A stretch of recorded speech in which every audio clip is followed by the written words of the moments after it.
Good morning, ladies and gentlemen. I'm Sven Kiegas, board member of Connected Living, and it is my great privilege to announce and interview the next keynote speaker, Mr. Vinton Cerf. Those of you who haven't known him before, he's one of the fathers of the internet. He invented the TCP/IP protocol and received many awards during the course of his career. He was, amongst other things, a fellow of the IEEE. He has been director of ICANN. He has founded the Internet Society and served as their president. And he has also received some other very high-ranking medals, such as the National Medal of Technology or the Presidential Medal of Freedom. So it is a great pleasure to have Vinton Cerf here in Berlin. Unfortunately not in person because he has to be in Johannesburg as we speak. But we've put together, as the board of Connected Living, a set of 15 questions which I've shared with him actually 2 days ago. And I'm sure you will like his responses. So let's go for the first question. Dear Vint, it's a great pleasure to have you here in Berlin, albeit through the ether, and we're very much looking forward to sharing your wisdom in terms of smart home and connected living technologies. But as a technology guru, how connected or smart is your own home today? And if it were the case, why have you not automated your home to the maximum? Hi, my name is Vinton Cerf. I'm Google's chief internet evangelist, and I know today there are lots of topics to discuss, one of which is how automated is my house. I have to say it's only moderately automated. The wine cellar is instrumented. We're tracking temperature, humidity, light levels, and if the temperature goes above 60 degrees Fahrenheit, the alarm goes off. I get an SMS on my mobile. There's a remote control so I can restart the cooling system. Some of the lighting systems are using Lutron mechanisms for managing the lights, dimming them and controlling them. The entertainment system has a remote control which is part of the local network in the house. There's some remote ability to manage the storage of video and audio and things of that sort, but I would say it's pretty moderate. The other question is, what else would I do if it isn't automated to the maximum? I have to remind you that my wife is an artist, and it was hard enough to get her to migrate from light switches and dimmers on every single independent light to something slightly more automatic. So I consider that I've gone as far as I can reasonably go without some additional good fortune. All right, apart from cooling your wine in the most perfect fashion, what are the biggest advantages of a connected life and a connected world? What are the biggest threats and or risks? I think the biggest advantage to living in a connected environment is that you have all this computing power to help you out, clever software to do things that you don't have to do yourself. Of course, the disadvantage is that it's software, and software has bugs and vulnerabilities, and others who might not mean you well may take advantage of this access method and attack surface to interfere with your connected and comfortable living. All right, security seems to be an issue, but there are probably some more mundane risks or challenges ahead, because smart homes as a concept have been known since decades. You probably remember the fridge that's going to order the milk automatically, which has been presented at Consumer Electronics Show in Las Vegas 11 years ago. And no one has it yet, not even you. So why do you think that the smart home is going to materialize now? And in your view, what are the developments and facts which will support a wider adoption? Well, I don't think that smart homes are likely to appear like mushrooms after a spring rain, but technology has been rapidly evolving. The costs of computing capability and the size and power requirements have been dropping dramatically. The consequence of this is a bit like the fractional horsepower motor that began to populate automobiles, homes, offices, appliances, and the like. I think we're going to see a substantial increase in the number of programmable devices that we'll have at our beck and call. And so I think the smart home will probably evolve in two ways. New homes may be outfitted with a substantial amount of computing capability to manage various and sundry aspects of home operation, air conditioning, environmental security, lighting, and so on, entertainment. But then I also think that standards will help homes that aren't recently built to be populated with a variety of devices that can interwork with each other and potentially interwork with services that are housed on the internet out in the cloud or in servers.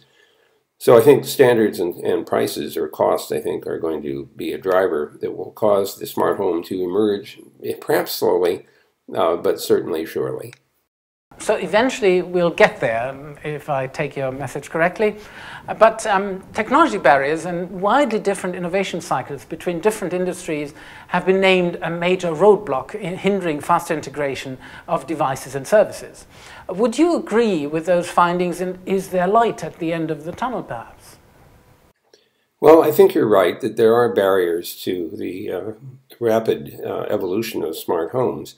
One of the barriers, of course, is that we don't renovate our homes frequently. The second one is that we bring a lot of things into the house. I mean, unlike a car, which I think all of you will have noticed has rapidly evolved to have a substantial amount of computing and communication capability, but these are built by one company. They're not particularly designed to integrate a large amount of equipment that you bring in and somehow install in the car. So what's missing, in part, are standards. The Smart Grid program in the U.S. would be an example.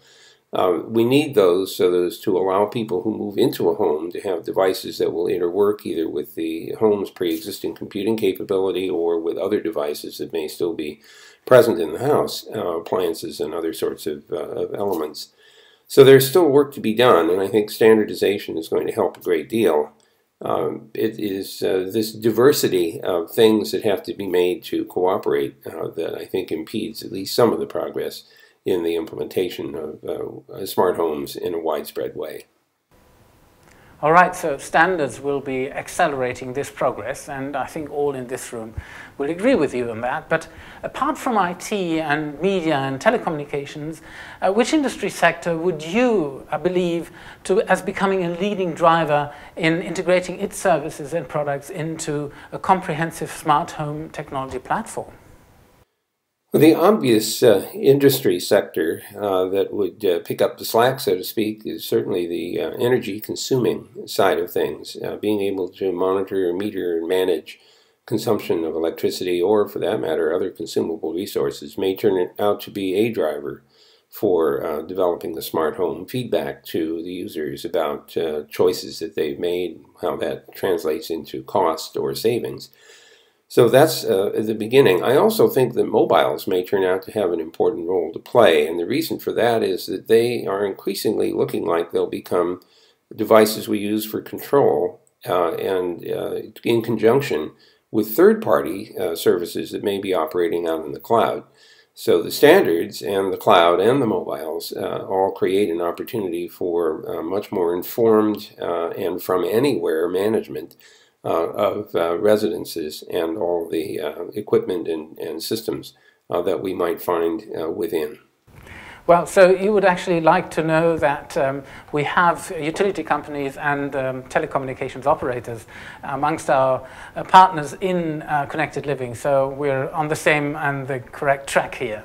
That's good to know. So along the same line, some of my colleagues claim that it is the cloud which will promote smart homes. By moving the processing into the network, the need for equipment at home will be reduced to sensors and actors that are IP-based and connected to the internet. Even the device management would originate from the network directly without sensors and actuators having to be connected one-to-one in the home by expensive cabling and bus systems. So do you see this technological trend, and would you agree with the prospect, or are there other more important developments on the horizon? Well, I think the cloud has a role to play here, but I must confess to a small degree of concern. If you are completely dependent on connectivity to the cloud and its computing resources in order to live in your home, I think many people would have second thoughts about that particular dependency. I think we're going to be looking for autonomy within the home and for interoperability and connectivity into cloud-based applications, and particularly those that might be controlled and managed by way of mobiles. So my guess is that while the cloud will provide for a substantial amount of variety and competition for various kinds of applications, I think that the smart home is going to have to be fairly smart even when it's not connected to anything else. There is one other thing I would add, and that is that the cloud-based systems might very well be extremely helpful for configuring devices in the home to manage the ensemble, and that I can imagine being assisted by substantial applications running in the cloud.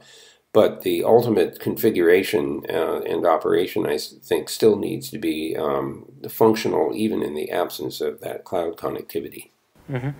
So to drill even deeper, do you see a cross-industry technology platform arising that unifies all technological standards and, more importantly, responds to as many users as needs as possible? And who would actually be the champion of such a development? Well, it's a little hard to tell whether there will be a sort of central integrating effect. But one of the obvious possibilities is the Consumer Electronics Association, which in some sense has the greatest variety of devices for show, for example, during the January shows in Las Vegas. And I would imagine that demonstration of interoperability among a wide range of industries within the context of that show might actually be fairly compelling. I'm not suggesting that's the only way to go, and of course there are always shows about new ways of building homes and office buildings and so on. The automobile industry could also have a role to play, but in some sense this all sort of revolves around the consumer and what makes the consumer comfortable and more productive. So I'm going to guess that it will be on the consumer electronics side that we're likely to see the most opportunity for convening consensus. So consumers are going to be the biggest benefactors and also the biggest drivers in this trend. But connected living will also result in myriads of data points from very private surroundings, the consumer's home. So who will be owning these data, and are consumers going to be very happy with it? Well, there isn't any doubt in my mind that a substantial amount of information is going to be accumulated, especially as more and more homes become fully instrumented and managed in the way that we've been contemplating. That information is pretty sensitive. You can tell how many people are at home and when they're home and whether they've left. Something about their patterns, for example, all of which has a potential security risk. So the consumer had better own and be able to control that information, especially as the utilities begin to have more and more refined content than ever before.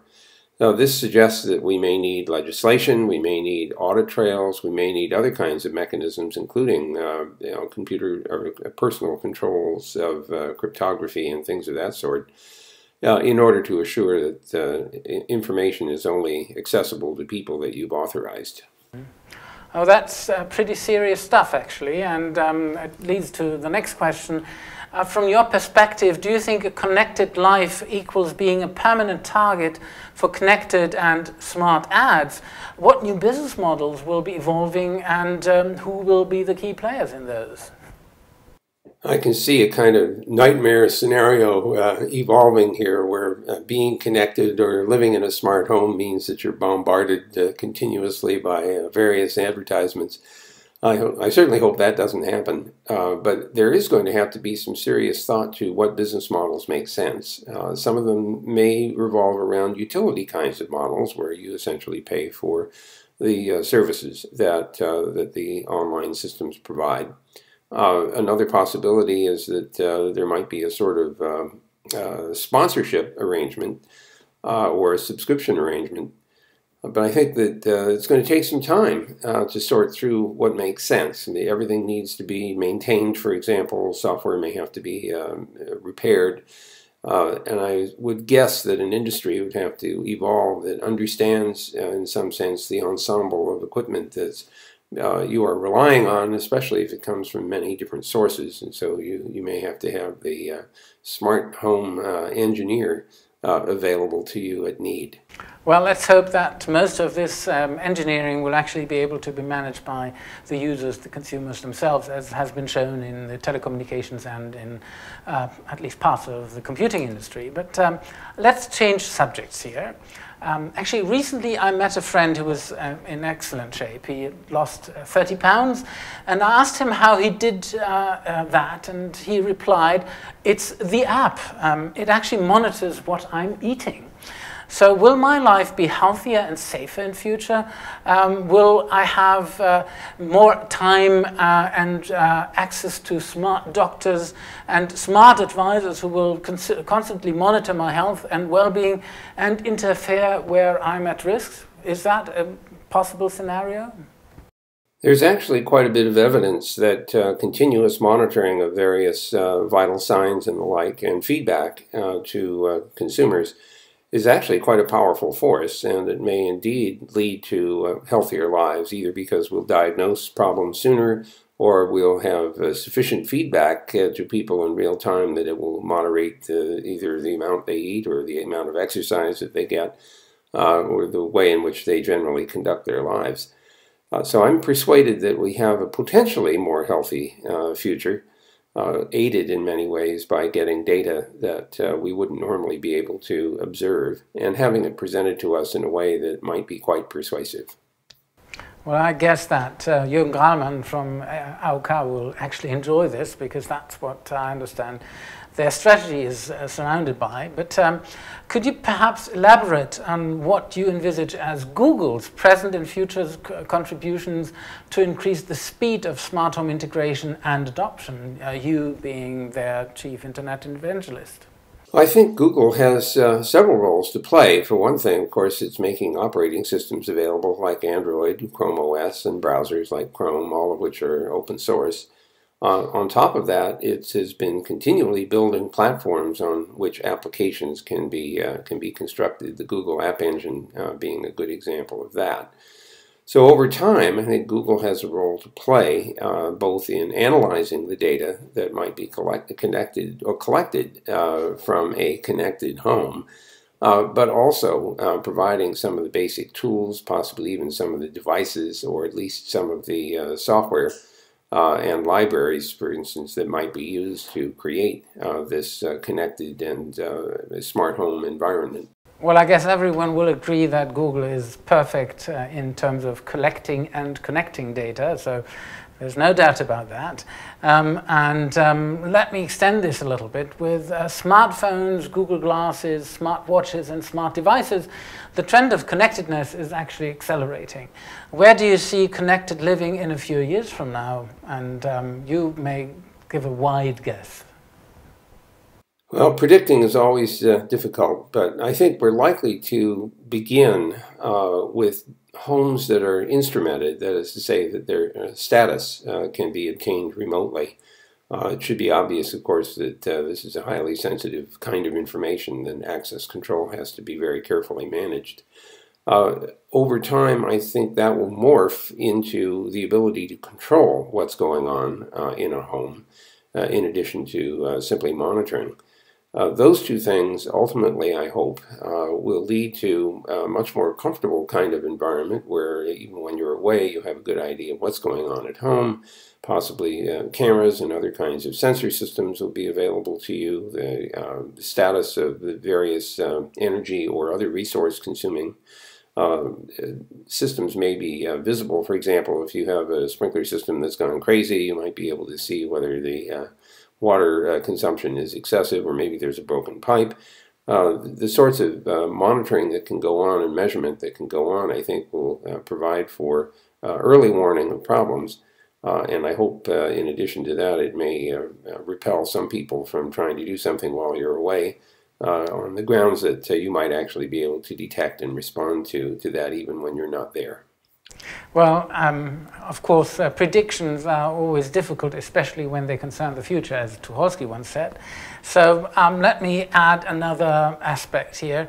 Now, with Google Car, every move can be connected to the net. Where do you envision we will be in future? Smart cars and no more accidents? Is that what we're looking forward? I think a lot of us are persuaded that having cars drive will be safer than having us drive. For one thing, the cars don't have road rage, they're not distracted, all they want to do is get you from point A to point B, while you might be wanting to chat with your friends and chat with the people who are in the car. So I believe that we have a potential for a safer road system the more we can make the cars take care of the mundane business of driving. I think generally speaking, we have an opportunity to make our lives a lot easier by having computers join with us in our same sensory environment where the computers can see what we see and hear what we hear and engage with us in coping with day-to-day activity. It's not to say that that doesn't introduce some risk factors as well. So I think this is not a trivial exercise, but in the long run, I'm optimistic that we'll be able to put these devices to work for us to make lives a lot more comfortable. So what you envisage is basically a symbiosis of humankind and the computers. Let's hope it will not lead into those scenarios we've all seen on sci-fi movies, but that's probably exaggerating anyway. So coming to the last two questions, and some personal ones actually. You started the internet revolution, and now every heartbeat and every step can be monitored through the net. Had you imagined back then that this is where we would be moving?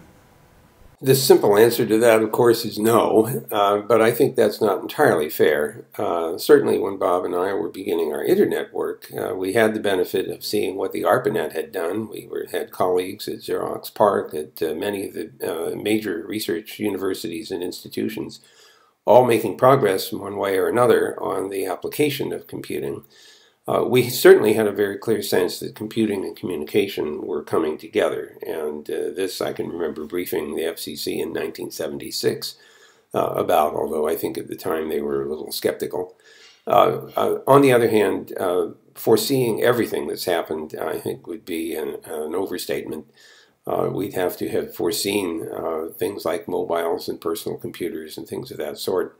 Which we didn't. Although I have to say Xerox PARC certainly demonstrated a few things, in particular personal computing around the early 1970s in the form of their Alto machine. It only cost $50,000, but as everyone then, or maybe now, recognizes that Moore's Law has driven the cost down dramatically and the performance up, the consequences of which we are now living.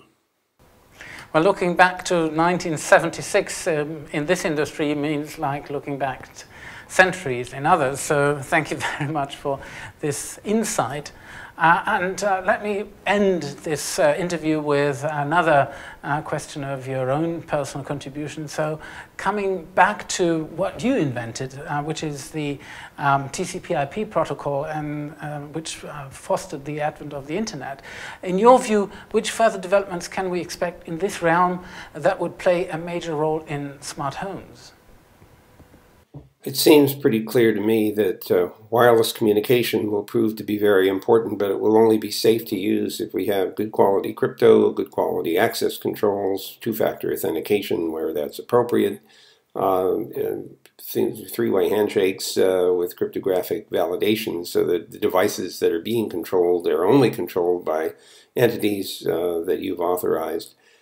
Similarly, in order to get access remotely, we'll have to have devices and mechanisms along those lines as well.